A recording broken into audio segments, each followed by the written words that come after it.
अभी हम गाड़ी में जा रहे थे, ट्रैवल कर रहे थे, तो यहाँ पे हमारे साथ वेल्डर भाई हमारी कंपनी के बैठे हैं, सलीम साहब। तो इनसे बात करते हैं वेल्डिंग के हवाले से। तो आप लोग भी इस वीडियो को एंड तक देखिएगा। अच्छा सलीम साहब, ये बताइए कि पहले आपका एक्सपीरियंस कितना है फील्ड का? जी सर 2010 में हम इस फील्ड में आए हुए हैं। जी। 15 साल हो गए हमारा एक्सपीरियंस, 15 साल। अच्छा, 15 साल का आपका फील्ड का एक्सपीरियंस है। जी सर। तो वो थोड़ा इंटरव्यू दे रहे हैं सेफ्टी वाले को।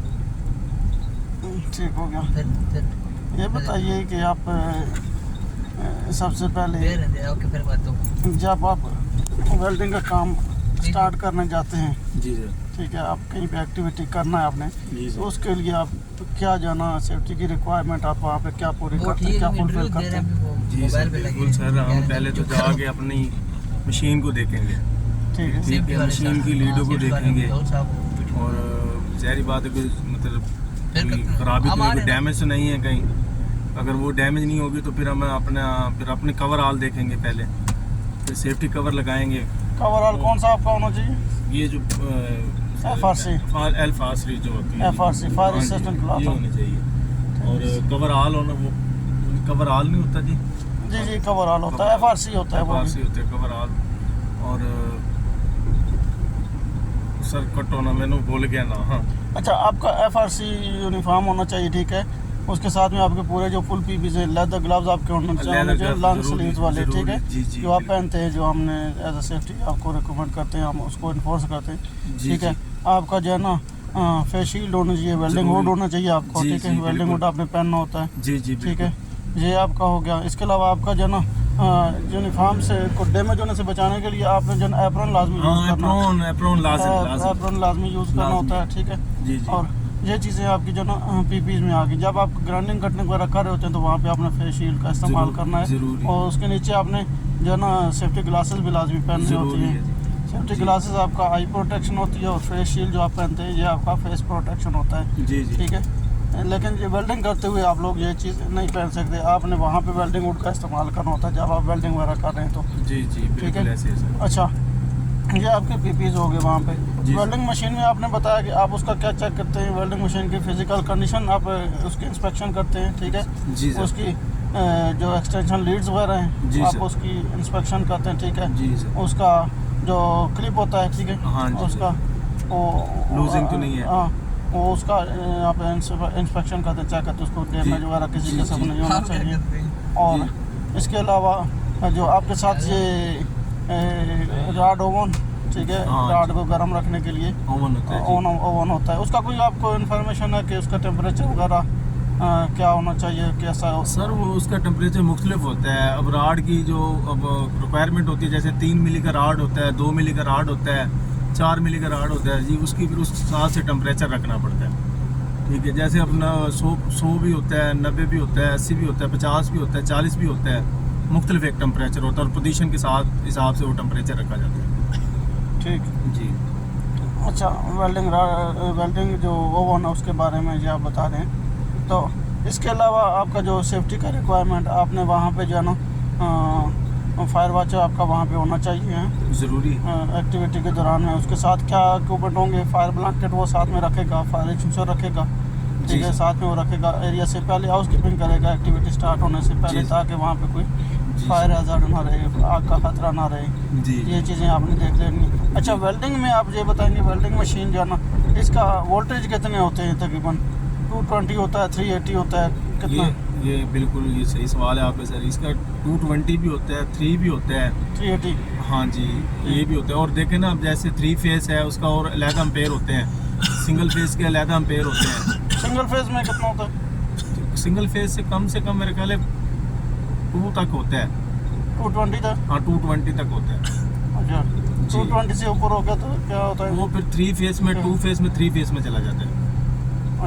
अच्छा, ये आप जो ना हम उस दिन डिस्कस भी कर रहे थे कि आपका जो 220 तक जो होती है ना, वहाँ पे आपका GFCI और ELCB वगैरह इनमें से कोई ब्रेकर होना चाहिए, लाजिम है। जो आपका वेल्डिंग मशीन है या टूल्स वगैरह आप यूज़ करते हैं, पावर टूल्स। लेकिन इससे अगर बढ़ जाता है तो वहाँ पे जो ना उसके लिए RCD होता है, वो ब्रेकर, हाँ, RCD ब्रेकर आपने फिर वहाँ पे वेल्डिंग मशीन के साथ यूज़ करना है। इसका अर्थिंग वगैरह भी लगाना होता है जी सर, काम के दौरान में जब आप एक्टिविटी स्टार्ट करते हैं। अच्छा, ये आपका हो गया आपका पीपीएस का रिक्वायरमेंट वेल्डिंग मशीन के बारे में। जी। फिर आपका जो है ना आपका थर्ड पार्टी ट्रेनिंग सर्टिफिकेशन होना चाहिए वेल्डर्स का, ठीक है। जी सर। और फिर वेल्डिंग मशीन का भी जो है ना थर्ड पार्टी इंस्पेक्शन उसका स्टिकर होना चाहिए उसके ऊपर। जी सर। इसके अलावा जो बात करते हैं कि जो आपका ऑथराइजेशन सर्टिफिकेट होता है थर्ड पार्टी का, समझो आप कौन सी वेल्डिंग कर रहे हैं, कौन सी वेल्डिंग के लिए आप ऑथोराइज हैं, ये बताएंगे ज़रा। हाँ जी सर, ये अब जो हम वेल्डिंग कर रहे हैं ना, ये एक नॉन एक्स्ट्रा जॉब में आती है, ठीक है। ये एक्स्ट्रा जॉब में नहीं है। अब इसमें पोजीशन होती है 1G 2G 3G 4G तक हम पोजीशन इधर वेल्डिंग करते हैं ना जी। अब 1G होती है जो फ्लैट होती है, ठीक है। 2G होती है वो जी वर्टिकल से कहते हैं, ठीक। 3G जो होता है वो हॉरिजॉन्टल होता है, ठीक। जो 4G होता है जो सर से ऊपर ओवरहेड, ठीक होगा, ओवरहेड होता है। जो अगर 5G को गिनी जाती है वो उसमें डोन को कहा जाता है, मतलब ऊपर से नीचे आना। अच्छा जी सर। जो 6G होती है जी वो पै पोजीशन आ जाती है 360 डिग्री, जी। अच्छा, ये आपने 6 पोजीशन बताई वेल्डिंग की जी। तो आप किसके लिए ऑथोराइज हैं, कौन सी पोजीशन के लिए ऑथोराइज हैं? हम सर अल्हम्दुलिल्लाह सारी। आपका एक्सपीरियंस है सब में? हाँ सब में है, सब में, ठीक है। मतलब आपका अगर असेसमेंट होगी तो आप सब के लिए जो है ना क्वालिफाई कर सकते हैं इंशाल्लाह, ऐसे जी, ठीक होगा जी। अभी आपका जो है ना सिर्फ 4G तक है? हाँ जी, अभी तो अभी जब इधर जो चल रहा है वो सिर्फ 4G तक है, 4G तक, ठीक है। अब इसे आप लोग समझ लें कि वेल्डर भाई बहुत ज़बरदस्त इन्फॉर्मेशन इन्होंने दी है, ठीक है। वेल्डिंग पोजीशन के हवाले से ये आप देख लेना है कि जब आप सेफ्टी प्रोफेशनल खासकर जो हमारे साथ हैं वीडियो को देखेंगे तो आप लोग ये देख लें कि जब आप वेल्डिंग वेल्डर उसका आप जब थर्ड पार्टी आप सर्टिफिकेट चेक कर रहे हैं अथोराइजेशन, तो उसमें देख लिया करें कि वो कौन सी जो है ना पोजीशन के लिए वो सर्टिफाइड जो है अथोराइज है, ठीक है। उसमें मेंशन होती है ये चीज़, तो उसी पोजीशन के लिए उसको हमने अलाउ करना है, वही काम हो एक्टिविटी वही कर सकता है। जैसे इन्होंने बताया ये 4G तक जो ना ये अथोराइज है, तो ये चीज़ देख लेनी है, ठीक है। इसके अलावा वेल्डिंग्स की टाइप्स के बारे में कुछ आप बताएँगे सलीम साहब? जी। कितनी टाइप्स की वेल्डिंग होती है?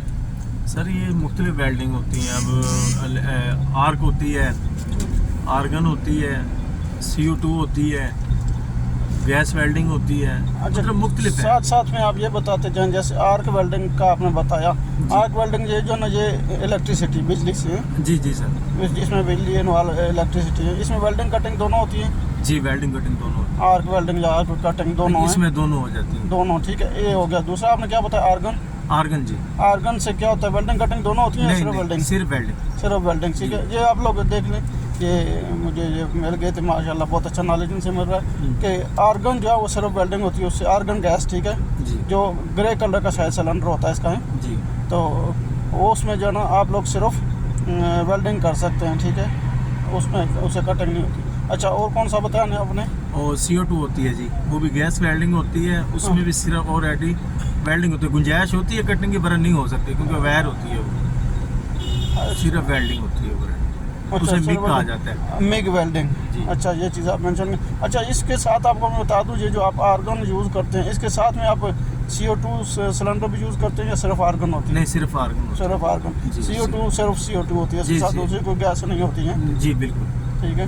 ये चीज़ हो गया आपका जी सर। इसके अलावा कोई आप जो चीज़ ऐसी मेरे जहन में नहीं है जो आप बताना चाहते हैं तो? बस इसके अलावा सर यही है कि ये जो चीज़ें बताई गई हैं ये ज़रूरी होती है। जैसे अब ये भी सवाल होता है कि आर्क वेल्डिंग से जो है पड़ी वो कटिंग होती है कि नहीं होती? कटिंग हो जाती है जी बिल्कुल, क्योंकि वो आर्क होता है ना, उससे करंट तेज़ करके कुछ लोहा काटा जा सकता है ना। तो जो आर्गन वेल्डिंग होती है वो सिर्फ वेल्डिंग के लिए यूज़ होती है, उसके साथ कोई गुंजाइश नहीं होती क्योंकि वो वायर होती है, उसके साथ गुंजाइश ही नहीं है काटने की ना लोहे को, वो सिर्फ वेल्डिंग के लिए होती है सर। तो अच्छा, हाँ जी। तो CO2 भी एक वेल्डिंग है सर, ठीक होगा। ये कितना आपने बताया? 4 जी, 4 टाइप? तीन आर्क वेल्डिंग हो गया, वेल्डिंग एंड कटिंग आर्क से, ठीक है। इसके अलावा आर्गन कटिंग वेल्डिंग हो गया आर्गन से, और CO2 जो है ना, और एक्स्ट्रा एक एक्स्ट्रा जॉब होती है ना जो वो भी आर्क में आती है, वो 17-18, फिर उसकी जैसे 10.5 का रूट 10.5 का रूट निकाला जाता है, 17-18 की फिलिंग कैपिंग होती है, हार्ड पास भी होता है, वो 17-18 का होता है। वो ऐसे समझो कि जैसे अब नॉन एक्स्ट्रा वो एक्स्ट्रा में आ जाती है, फिर जहाँ एक्सरे वेल्डिंग जी, वो एक्सरे वेल्डिंग की ये किस्म है, ये राड इस्तेमाल होते हैं। एक्सरे वेल्डिंग का थोड़ा मज़ीद बताएंगे, ये कौन सी वेल्डिंग होती है? अगर हम साइड पे करेंगे तो कौन सी जॉब मेरे जहन में जो आती है, जैसे आप शीट्स वगैरह किसी को जो वेल्डिंग करते हैं, इसको जी तो सर। नहीं कहते? नहीं सर, हाँ बिल्कुल सर, वो शीट में भी आती है शुमार, वो पाइपिंग में भी आती है, ठीक है। वो जैसे अब टैंक कुछ भी, मतलब वो लोहे की किसी भी इस्तेमाल में एक्स्ट्रा जॉब आ सकती है, किसी भी अच्छा। पोजीशन में आ सकती है। अब जो पाइप का हम जोड़ लगाते हैं वो चारों तरफ घूमते हैं, वो लाजम एक्स्ट्रा होता है। अब जैसे प्लेट का है ना, वो प्लेट का सिर्फ ज्वाइंट होता है ना, वहीं एक्स्ट्रा होता है सिर्फ, वो पूरा ज्वाइंट एक्स्ट्रा नहीं होता। मतलब एक्सरे जॉब को हम कैसे समझ सकते हैं वेल्डिंग जॉब को, कि जिसके बाद में आपको टेस्टिंग की ज़रूरत होती है? आप जब वेल्डिंग कर लेते हैं बाद में उसका टेस्टिंग करते हैं इसका बिल्कुल, बिल्कुल। लीकेज वगैरह के लिए, या हाँ, किसी नहीं, के बीच लिए? में लीकेज और बीच में जो वेल्डिंग ऊपर से नज़र नहीं आ रहा होता पोल ना, हाँ हमें एक्स्ट्रा जॉब, अब वो जो मशीन लगाते हैं ना एक्स्ट्रा जॉब के लिए, वो मशीन लगाई जाती है। जैसे हम एक इंसान एक्स्ट्रा होता है, अभी हड्डी कहाँ से डैमेज जी, है जी, वो अंदर हाँ। से फिर पता चलता है ना। तो वेल्डिंग की भी एक किस्म होती है एक्स्ट्रा की ना, तो जब वो मशीन लगाते हैं अंदर से पोल का पता चलता है, अंदर पोल रहते हैं अंदर, हाँ ऊपर से आपको महसूस नहीं होगा, अंदर से पोल नज़र आएगा आपको, हाँ भी इधर से ये डैमेज है, ये एक्स्ट्रा क्लियर नहीं है, ठीक है। ये उसका मकसद होता है जी। जैसे हम अच्छा, आप सेम जैसे एक्सरा कर रहे हैं उसको देख के फिर उसको आप उस जगह से जो है ना वेल्डिंग करते हैं? वेल्डिंग करते हैं, वो फिर उसको ग्राइंडिंग लगाएंगे जहाँ पोल होगा एक्सरे करने के लिए, वो रिजेक्ट हो जाता है, पहली बात तो है।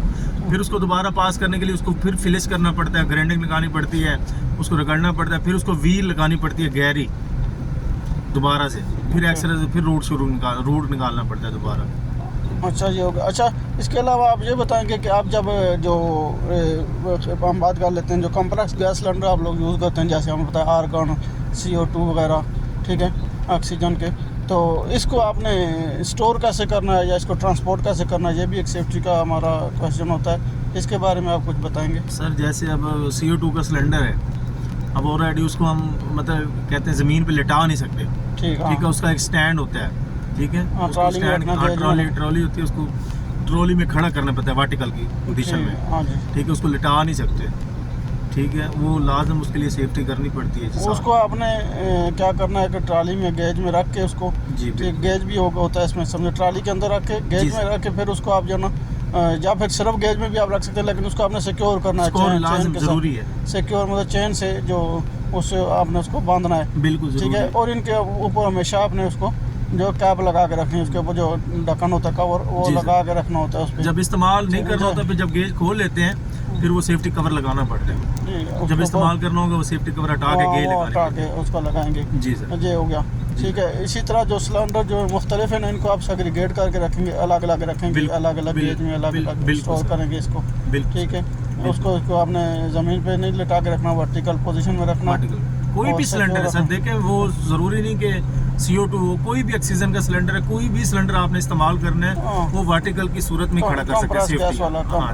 कल से अल्लाह न करे कुछ बैक मार जाती, जैसे अब गैस कटर हम इस्तेमाल करते हैं ऑक्सीजन, वो अल्लाह न करे कटिंग कर रहे हैं, कटर बैक मार जाता है, तो अगर वर्टिकल की सूरत में रखेंगे तो वो उसका प्रेशर ऊपर की तरफ जाएगा, सिलेंडर वो प्रेशर के साथ ना घूम जाता है सिलेंडर, ऊपर जाएगा। दूसरा जो ना वो सिक्योर होगा, इसी वो उसको बांध के रखेंगे तो कहीं जाएगा नहीं। लेकिन अगर आपने उसको सुला के रखा, लिटा के रखा हुआ है, तो ऐसे अगर बैक मारेगा या प्रेशर जाएगा तो उससे जो ब्लास्ट हो सकता है या हिट कर सकता है, हिट लाजम सर, वो गोली से भी ज्यादा हिट कर सकता है, आपकी सोच नहीं है जितनी तेजी वो हिट कर सकता है। इसलिए हम रिकमेंड करते हैं सेफ्टी को लेके, इसको हमेशा आपने सिक्योर रखना है, गेज वगैरह में रखना है, ट्राली के अंदर बांध के रखना है जी सर। और ऐसे ही जब आप इसको ट्रांसपोर्ट कर रहे हैं, एक से दूसरी जगह लेके जा रहे हैं, तो ऐसे ही आपने ट्राली में उसको बांध के लेके जाना है, और जो इक्विपमेंट वगैरह उसके साथ में, उसके अंदर जो उसका गेज है उसके साथ भी उसको बांधना है, बिल्कुल बांध के रखना चाहिए। अच्छा, आप ये एक और बात बताएंगे कि इसमें जो आपका गैस सिलेंडर्स की बात हो रही है, तो इसका प्रेशर वो कितना आपने रखना होता है? ये अब जब कटाई, अगर जैसे अब गैस कटर चला रहे हैं, उसका प्रेशर अब फुल सिलेंडर का जो प्रेशर है वो 250 बार होता है जी, ठीक है। हमें तकरीबन जब अच्छा, अब हम बात कर रहे हैं प्रेशर की, गैस सिलेंडर के प्रेशर की, तो क्या 250 कितना होता है? हाँ, पूरा जो फुल जो सिलेंडर होता है ना वो 250, मतलब 250 पाउंड होता है, पाउंड लगा लो आप, 250 PSI होता है। और वैसे उसका जब हम कटर इस्तेमाल कर रहे होते हैं तो तकरीबन 50-40 तक प्रेशर हमें खोलना पड़ता है।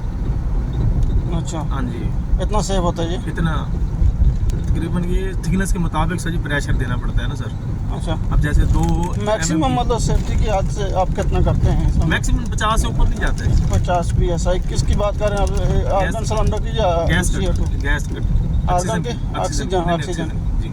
अच्छा, तो आर्गन का कुछ आर्गन का सर इतना नहीं है, CO2 का है अच्छा CO2 का ये होता है कि सर उसका भी तकरीबन यही मैक्सिमम होता है, जब वेल्डिंग होती है ना उसका तकरीबन कम से कम हमें 70-80 देना पड़ता है प्रेशर उसका भी। किसका बात करें? हाँ, CO2 CO2 का। जी सर, अच्छा, इतना ये सेफ होता है? ये सेफ होता है सर, क्योंकि प्रेशर होता है ना, वेल्डिंग करनी होती है ना, वो गैस के जरिए ही वेल्डिंग होती है हमारी, वो वायर निकलनी होती अच्छा, है। इसमें आप लोग सेफ्टी लगता है। वीडियो देखेंगे कोई तो उसमें कमेंट्स कर सकते हैं या कोई वेल्डर लोग भी कि सेफ्टी के हवाले से ये सेफ है या नहीं। हम इसको चेक करेंगे, एक बार क्रॉस चेक करेंगे ये क्या जो बयान कर रहे हैं। तो बहरहाल ये हो गया आपका CO2 का सिलेंडर के बारे में जो हमने बात की। आप इसके अलावा आपको जो इसके होते हैं फ्लैशबैक अरेस्टर वगैरह, रेगुलेटर, गेजेस वगैरह, उसके बारे में आप क्या कहेंगे? फ्लैशबैक अरेस्टर आपको पता है ना? जी, जो उसकी नॉलेज नहीं है सर। जो लगाते हैं इसको, वो गेज जो लगाते हैं, फ्लैशबैक अरेस्टर क्या है, जिससे होज को कनेक्ट करते हैं सिलेंडर के साथ में, सही है? जी, फ्लैशबैक ताकि वो ना करे। हाँ बैक न मारे। हाँ, जी, फ्लैशबैक अरेस्टर वो चीज़ होती है वो इसलिए ज़रूरी होती है, वो हर सिलेंडर के साथ होनी ज़रूरी है। फ्लैश ज़्यादातर वो जो हम कटाई करते हैं ना ऑक्सीजन वाली, उसके लिए बहुत ज़रूरी है। लाजमी जो है ना उसको तो लगाना जब होता है। बैक मारे वो सिलेंडर को आपको नुकसान ना दे।